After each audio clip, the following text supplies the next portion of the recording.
Hi, my name is Jake, and I am a bookish drummer.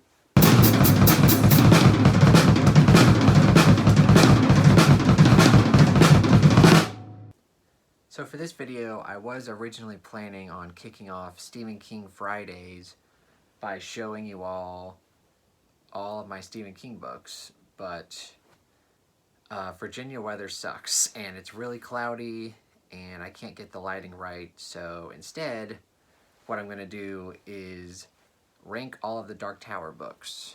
So this is the Dark Tower series. There's 8 books in total. It's Stephen King's epic magnum opus fantasy series. A lot of people would claim that it's his true masterpiece. Yeah, I'm not going to hold that up for the whole video. So for anyone who hasn't read The Dark Tower or doesn't know what it's essentially about a guy named Roland who is a gunslinger, and his quest in life is to find the Dark Tower. And the first book starts out with a very famous line: "The man in black fled across the desert, and the gunslinger followed." Stephen King is obviously known for being a very prolific author, but when it comes to this series, he actually took his time to write it over the course of over 20 years. Book 1, The Gunslinger, came out in 1982, and the 7th and final book chronologically, The Dark Tower, came out in 2004, 22 years later. The very last Dark Tower book written is The Wind Through the Keyhole, which came out in 2012. This takes place in between books 4 and 5 chronologically. Just like with the rest of Stephen King's catalog, there's a lot of debate about the ranking of this series, which book is the best, which book is the worst, and which books fall in between. As far as my ranking goes for the Dark Tower series, it's pretty typical. Like, the books near the top of my list are generally fan favorites, and then the ones near the bottom are not. But somewhere in between, there might be a little bit of variance. And if you've read the series before, there will be one book on this list that may surprise you as to how high it is on the list, because a lot of people would put it closer to the bottom, but I really enjoyed it. Anyway, let's get to the ranking.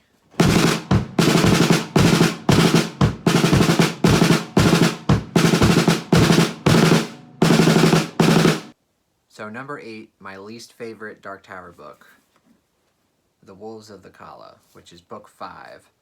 And let me emphasize that it's not a bad book, it's just my least favorite, and of course, just my opinion. So there's 2 reasons why this is my least favorite. The number 1 reason will probably be because the ending is a little rushed. It kind of builds up to this battle, and it's a really long book. It's like 900 pages. And the battle really only takes place over the course of like 20 pages. It was just very anticlimactic, and I would have liked to seen it fleshed out a little bit more. And the other reason is that there's a character introduced in the book, and we spend a lot of time delving into his past, his upbringing, and how he got to where he is now. And I felt that that part of the story really just dragged on, and it really could have been condensed. But of course, there's some good things about the book. Obviously, all of the main characters, whenever they're in it, is great. And there's a couple of characters that are introduced, because the characters kind of end up in a new town, and so a lot of characters are introduced, and there's a few that I like. But like I said, this is easily my least favorite Dark Tower book. Although I do plan on rereading the series soon, so I'd be interested to see how I enjoy it the second time.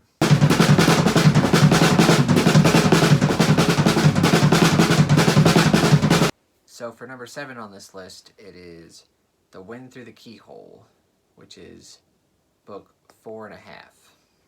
It's called book 4.5 because it was written well after the series had ended, but it takes place chronologically in between book 4 and 5. And for a Dark Tower book, and honestly just a Stephen King book in general, it's super short. Like, my copy's barely over 300 pages. And again, I can't emphasize this enough. It is a good book.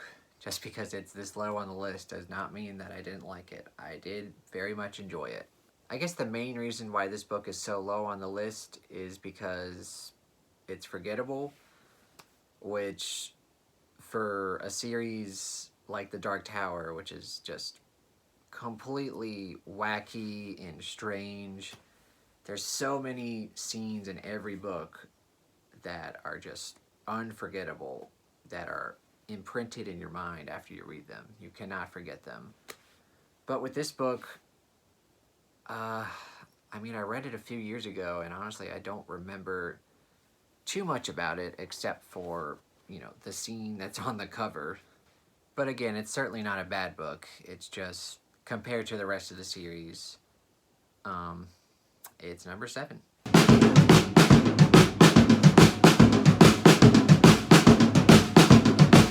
And book number 6 is The Dark Tower, which is the 7th and final book chronologically in the Dark Tower series.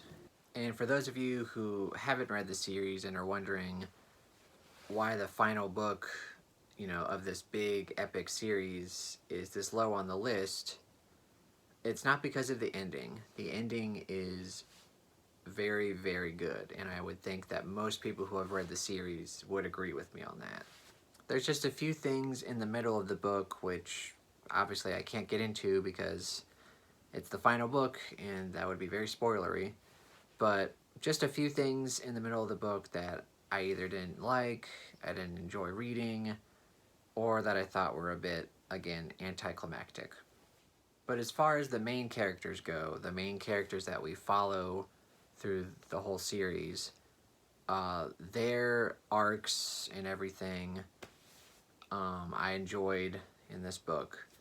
And of course, the ending is just very good, and I think anyone who reads the series and gets to the final book and reads the last page, I would hope that they would enjoy it, because duh.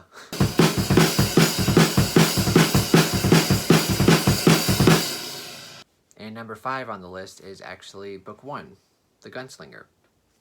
One of my favorite Stephen King booktubers has a very good way of describing The Gunslinger. It's basically an extended prologue. Now, if you're new to fantasy and really even new to Stephen King, this is not a good place to start because it's very different from any kind of regular fantasy series that you would read. And even for Stephen King, like I said, it's not a good place to start with his works. But if you are going to start the series, just keep in mind that the first book, many people read it and they either don't like it or they're very lukewarm to it. So if you do plan on reading the series, I urge you to push through the first book, and even if you're not a huge fan of it, go to the second book, because generally the second book is very well regarded, and that's where a lot of people click with the series. I've actually read this book twice now. The very first time I read it, I gave it 3 stars. Like a lot of people, I wasn't a huge fan of it. I wasn't quite sure where the story was going. I was very confused throughout most of the book. But upon reread, after I had read the whole series and let it sit with me for a bit, I read it again and I loved it.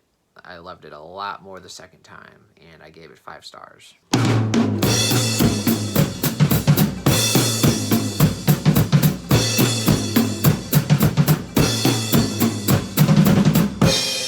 And for those of you who have read the Dark Tower series, you might be wondering, when is he going to get to this book? Well, this is book number 6, and it is number 4 on my list. Whenever I would go to check out other people's ranking of the series, either on YouTube or on different forums, this book was generally either dead last or next to dead last, which, I mean, obviously I love it a lot because it's number 4 on the list. Oh, and I probably should have mentioned the title of the book, Song of Susanna. It's, again, the 6th book in the series. And as the title suggests, it follows one of the main characters, Susanna. I think a lot of people don't enjoy this book because they find it to be kind of a filler book in between the two massive books, Wolves of the Kala and The Dark Tower. It's also structured differently than most of the Dark Tower books, which probably, I guess, people don't like, but each chapter is basically titled first stanza, second stanza, third stanza, which goes along with the theme of the book being called Song of Susanna. This book also has one of my favorite endings of any Dark Tower book. I thought it was really cool, and it goes...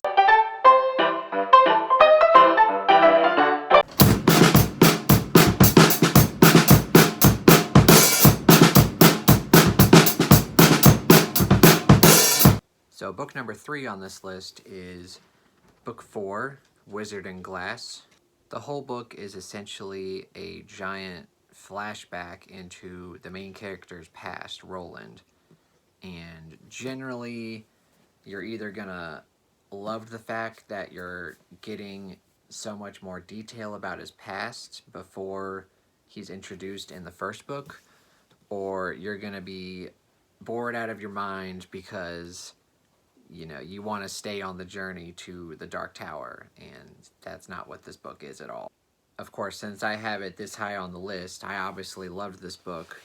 I loved getting to know Roland better as a character because, honestly, in the first 3 books, you know what he stands for, you know what his goal is, and you get glimpses of his past, but this book kind of really puts it all into perspective. I would say generally this book is pretty well regarded among Dark Tower fans, but there are a few people who would put it definitely near the bottom of the list because, again, like, they don't give a crap about Roland's past. They just want to go to the Dark Tower. Like, that is what they're there for. They don't care. So in saying that, I guess the one downside to this book would be that the other main characters that are introduced in the first 3 books kind of take a back seat because obviously this is Roland's backstory, so you're not going to be able to see much of them in this book. But overall, I do love this book, and, obviously it's one of my favorite Dark Tower books, and it's number 3 on the list.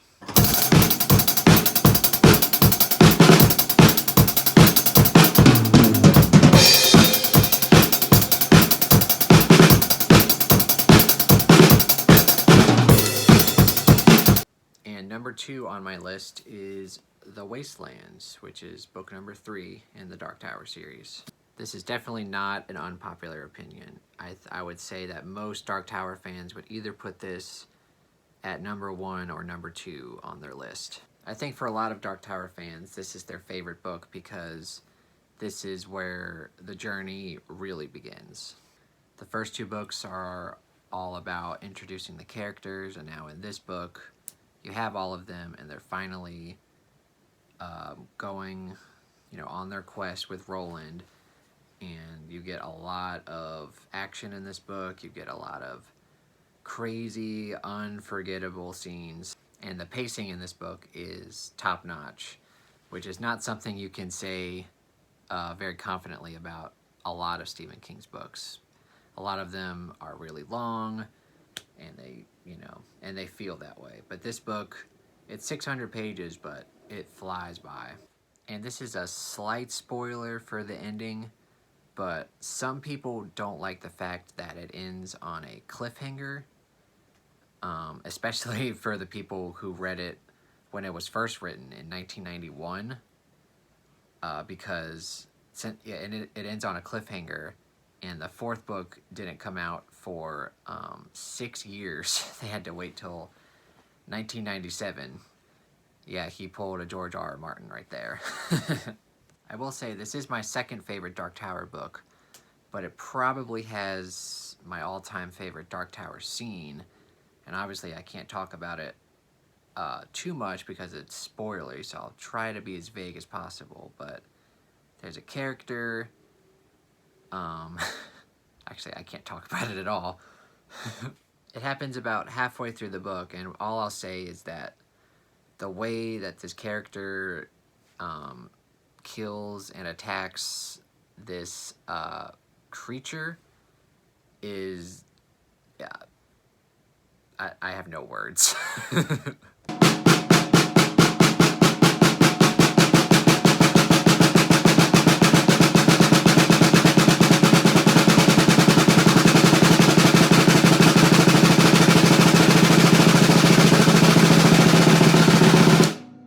So again, number 2 on my list is The Wastelands, which is book 3 in the series.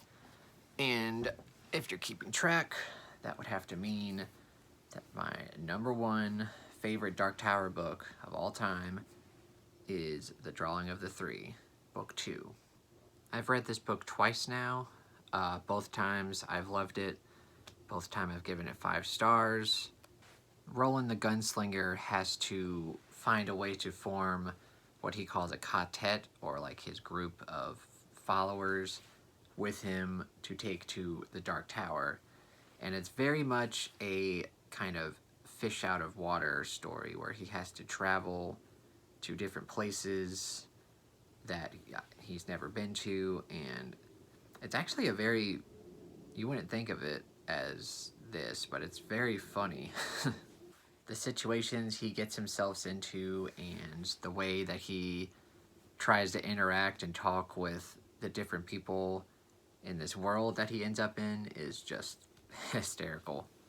And for anyone who doesn't know a whole lot about Stephen King, in the 70s and 80s he was on a lot of drugs, and this book definitely shows that. The reason that this is hands down my favorite Dark Tower book of all time is the fact that we get introduced to 2 fantastic characters that are going to be a part of Roland's quartet, Eddie and Susanna. The character of Eddie is one of my favorite Stephen King characters of all time, and getting to know kind of his backstory and the situation he's in right when Roland enters his life is fantastic. And like I said previously with the 3rd book, this book is extremely well paced. It's only about, I think, like 450 pages, and it flies by. There's no filler. Every sentence in this book feels like it matters, which, again, for a lot of Stephen King books, you can't say that with. And that'll be a topic that I eventually want to have on Stephen King Fridays, is that the difference between his shorter work and his longer work, and why I kind of enjoy his shorter novels and even his novellas more so than his longer books.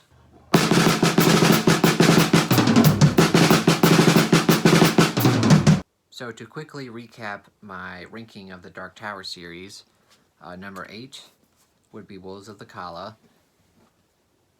Number 7 would be Wind Through the Keyhole. Number 6 would be Dark Tower. Number 5 would be The Gunslinger. Number 4 would be Song of Susanna. Number 3 would be Wizard and Glass. Number 2 would be The Wastelands. And number 1 would be Drawing of the Three. So that's how I would rank the Dark Tower series. For anyone who's read the whole series, let me know down in the comments below how you would rank the series. Damn, these books are heavy. Anyway, if you like the video, give it a thumbs up and consider subscribing. Thank you so much for watching. Long days and pleasant nights.